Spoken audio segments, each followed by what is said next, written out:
Thanks, Gregor. Hey, Blake. This question is for Blake. When you take a look at what Connor Hellebuyck has done for your team so far this year, and then heading into a series against a guy like Carey Price that you've been around in the league long enough to see the things that he's pulled off, what do you expect as far as a goaltender duel heading into this series? Yeah, two of the best in the game. I mean, Carey Price is, probably top goalie of my generation. He has shown the ability to steal games, steal big moments, had a big part in their success in the last series too. So nothing but respect for what he's done. Obviously, we think very highly of Helly and, the accomplishments he's had in the couple of years in the league. And so I think the overriding theme is that you just got to be patient,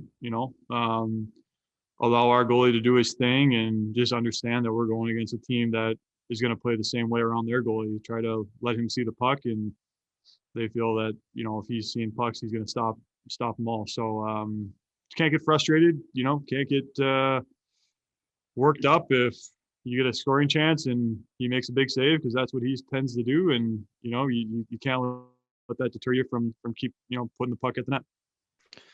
We'll go next to Murat Atesh from The Athletic. Go ahead, Murat. Thanks, Gregor. Good morning, guys. This one is for Blake as well.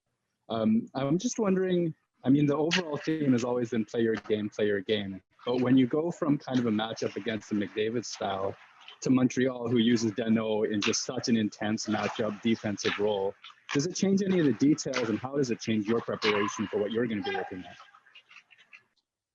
No, I think it's going to, the matchup will probably be a little bit different. I'm not exactly sure what Paul's going to want to do at home.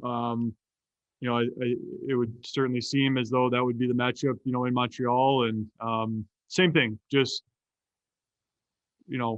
have respect for the fact that you're playing against guys that are, that's their job, and they're good at it, and they've had success doing it, and they've built confidence doing it. And, you can't get frustrated by that. You can't let that deter you from, still making the plays and still, putting the puck at the net. But you got to realize that, we've been playing against that matchup for a lot of years. That's nothing new for us.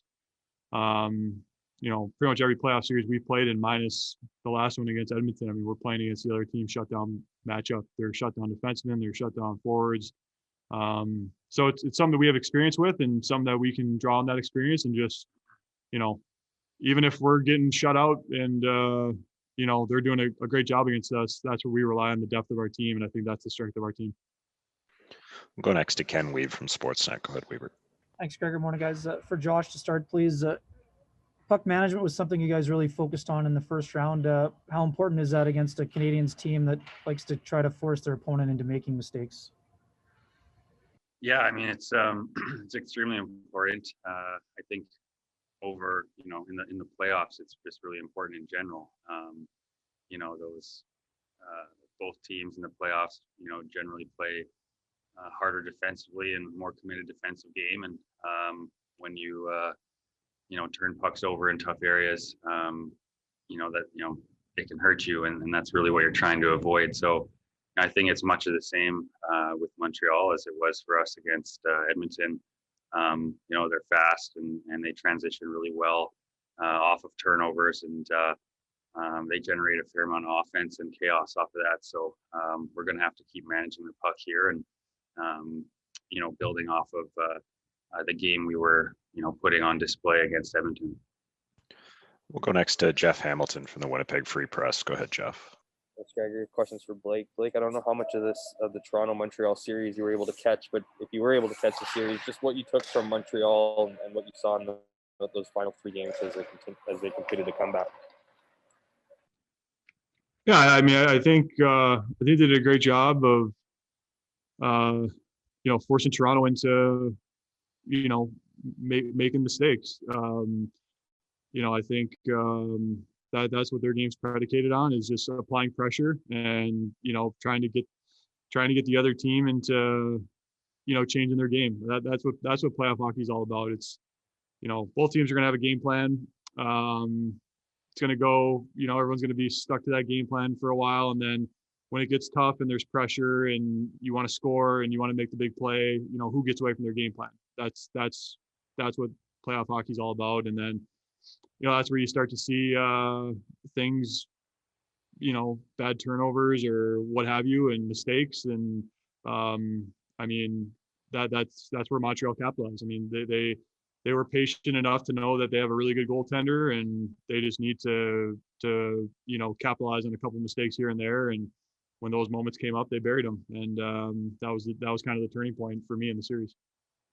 We'll go back to Jeff Hamilton for a follow-up. Go ahead, Jeff. Appreciate the answer, Blake. Just have a quick follow-up on that one. You feel like you have an edge here that you guys have had, a fair amount of time off. They obviously had to go 7 games. You feel there's an edge for you guys starting this series?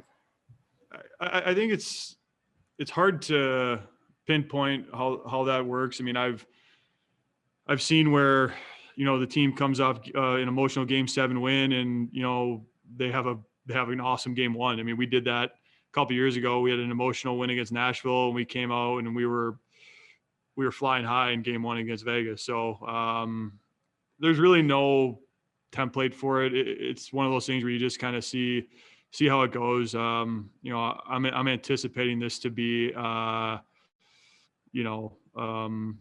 patient series, one where there's not going to be probably a ton of breakaways going back and forth. Two teams understanding what their strengths are, and their strength starts in their net. And so with a series like that, there's not going to be kind of probably that game where it's like, one team dominated the other. It's going to be a lot of back and forth and a lot of grinding and just, forcing our wills upon each other. Go next to Eric Engels from Sportsnet. Go ahead, Eric. Thanks, Gregor. This question's also for Blake. Just because I know Josh, you would know Ben Sherratt pretty well, but Blake, you're going to have to play up against him quite a bit. I'm wondering if you had a chance to touch base with him as your former teammate, and what you made of the first series and what that challenge will be like going up against him and Shea Weber as a pairing. Yeah, they're very tough to play against. Two big bodies, two guys that can make a really good first pass. Benny's one of my favorite teammates I've ever played with. We still have a really good relationship to this day. Under any other circumstance, we'd probably, see each other today or talk at least. But there's a lot on the line, and those things go out the window in a series like this. It's going to be a tough matchup.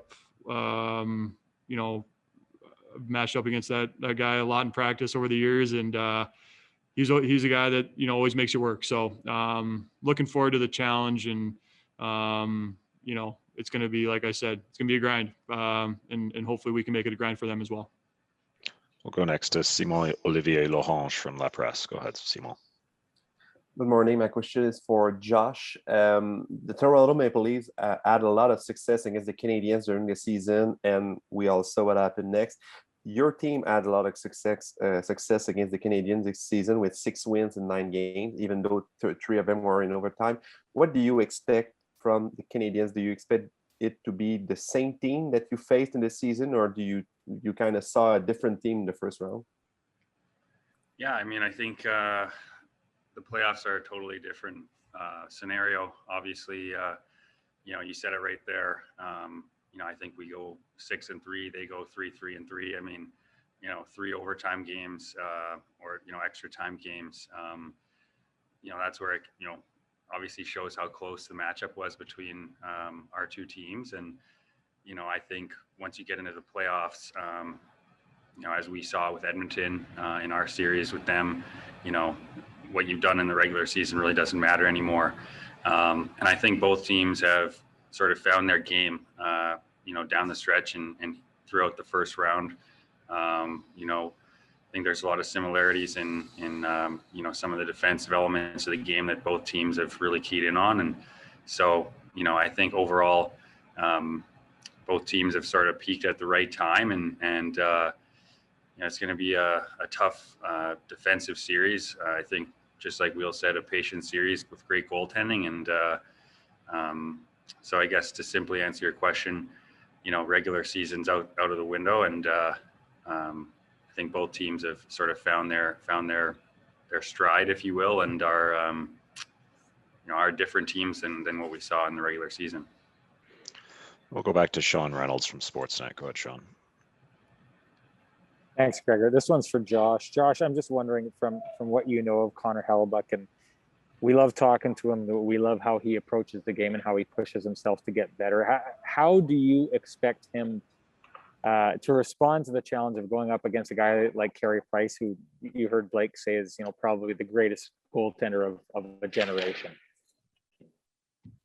Well, I mean, I think, Helly's a very intense guy, and, he finds intensity in all, different ways. And I'm sure that, again, you'd probably have to ask him that question directly, but, I know that Helly has a singular goal, and that's to try to win and win hockey games. And so, I expect that, obviously, being that it's Carey Price with his resume or somebody else, he's going to try to bring his best game and do so to try to help us win. And he spoke about that being his main focus right now. So, it should be a great goaltending matchup, as we've talked about here. And, we have the world of confidence in Helly, that's for sure. Just a couple more for the guys. We'll go next to Ted Wyman from the Winnipeg Sun. Go ahead, Ted. Josh, do you expect this to be a more physical series than the one against Edmonton, particularly with the size of some of the Canadiens forwards like Perry and Anderson and Armia? Yeah, I mean, I think that's just playoff hockey, really. I think looking at the first round, maybe there wasn't a ton of massive hits, but looking at the stat sheet and whatnot, checks were finished, and I assume it'll be the same here. That's part of the playoffs, and the intensity's ramped up. Everything means more, and that's really part of the game. So yeah, I mean, I think there'll be a physical element to the series, but like I said, that kind of just goes hand in hand with this time of year. And final question to Ken Weeb from Sportsnet. Go ahead, Weber. Gregor, for Blake, please. How would you describe the opportunity of being back in the second round and being 4 wins away from the Final Four? Got a hockey game tomorrow finally, so just looking forward to that. There's no you can't get too far ahead of yourself, because all of a sudden you lose a game or two and the context of that question changes quite a bit. So I'm excited to still be playing. Obviously the first round was very exciting and made some good memories in that first round, but this is a whole new ball game, whole different team, whole different scenario.